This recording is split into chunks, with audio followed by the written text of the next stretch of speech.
இந்த பூமியோட ஹிஸ்ட்ரியில் நம்ம கற்பனைக்கு அப்பாற்பட்ட பல சக்தி வாய்ந்த விஷயங்கள் ஒரு பக்கம் இருந்தாலும் இன்னுமே கட்டவிழ்க்கப்படாத பல மர்மங்களும் ஒரு பக்கம் இருந்துட்டு தான் இருக்குது. அண்ட் அந்த மாதிரி ஒரு பயங்கரமான விஷயத்தை தான் இப்போ ரீசெண்டாக இந்தியாவில் மண்ணுக்கடியிலேருந்து தோண்டி எடுத்திருக்காங்க. அண்ட் இதை பற்றி தான் ஒட்டுமொத்த உலகமே இப்போதைக்கு பேசிட்டும் இருக்குது. அது என்ன மேட்டர் அப்படின்னு தெரிஞ்சுக்க நம்ம எல்லாருமே குஜராத் வரைக்கும் ட்ராவல் பண்ண வேண்டியதாக இருக்கும். ஸோ பேசிக்கலி கொஞ்சம் வருஷங்களுக்கு முன்னாடி குஜராத்தில் இருக்கிற ஒரு நிலக்கரை சுரங்கத்துக்கு அடியில் ஒரு பிரம்மாண்டமான உயிரினத்தோட எலும்பு கூட்டிருக்கு அப்படிங்கிறத மட்டும் கண்டுபிடிச்சிருந்தாங்க. அது என்ன உயிரினமாக இருக்கும் அப்படின்னு சொல்லிட்டு ஆராய்ச்சி பண்ணி இப்போ ரிசல்ட் வெளியே விட்டது தான் உலகம் முழுக்க ஒரு மிகப்பெரிய சென்சேஷனல் நியூஸாக மாறி இருக்கு.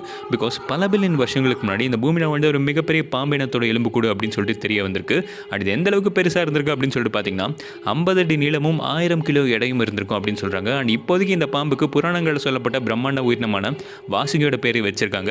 அண்ட் இதில் இருக்க ட்விஸ்ட் அப்படின்னு பார்த்தீங்கன்னா இந்த பூமியிலே வாழ்ந்த மிகப்பெரிய பாம்பினம் இதுதான் அப்படின்னு சொல்லப்படுது. அண்ட் அதுவுமே நம்ம இந்தியாவில் தான் வாழ்ந்திருக்கு. ஸோ இப்போயுமே இந்த மாதிரி பிரம்மாண்டமான உயிரினங்கள் பூமியோட ஏதோ ஒரு பகுதியில் மறைஞ்சு வாழ்ந்துட்டு இருக்கு அப்படின்னு சொல்லி நீங்களுமே நினச்சா மறக்காமல் லைக் பண்ணிட்டு கமெண்ட் பண்ணுங்கள்.